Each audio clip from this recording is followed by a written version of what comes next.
What is an indoor substation?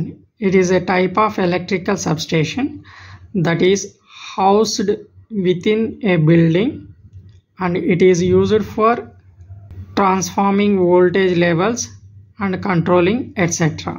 ఓకేనా, సింపుల్గా చెప్పాలంటే ఇండోర్ సబ్స్టేషన్ అంటే it is nearer to the consumer.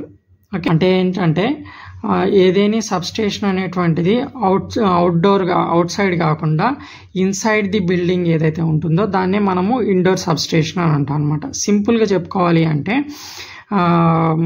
Indoor games, outdoor games అని మనం చూస్తూ ఉంటాం కదా. అవుట్డోర్ గేమ్స్ అంటే ఏంటి, క్రికెట్, హాకీ ఇవన్నీ కూడా అవుట్ సైడ్లో జరుగుతాయి అన్నమాట.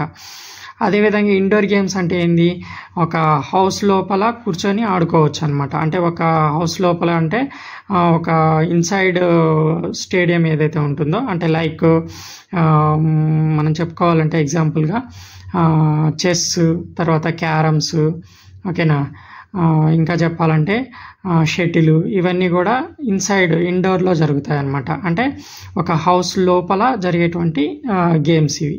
సేమ్ అదేవిధంగా అవుట్డోర్ అంటే ఓపెన్గా ఉన్నటువంటి సబ్స్టేషన్ ఏదైతే ఉంటుందో అది అవుట్డోర్ సబ్స్టేషన్ అవుతుంది. So inside the building, with in a building ఏదైతే ఉంటుందో దాన్ని మనము ఇండోర్ సబ్స్టేషన్ అని అంటాం అన్నమాట.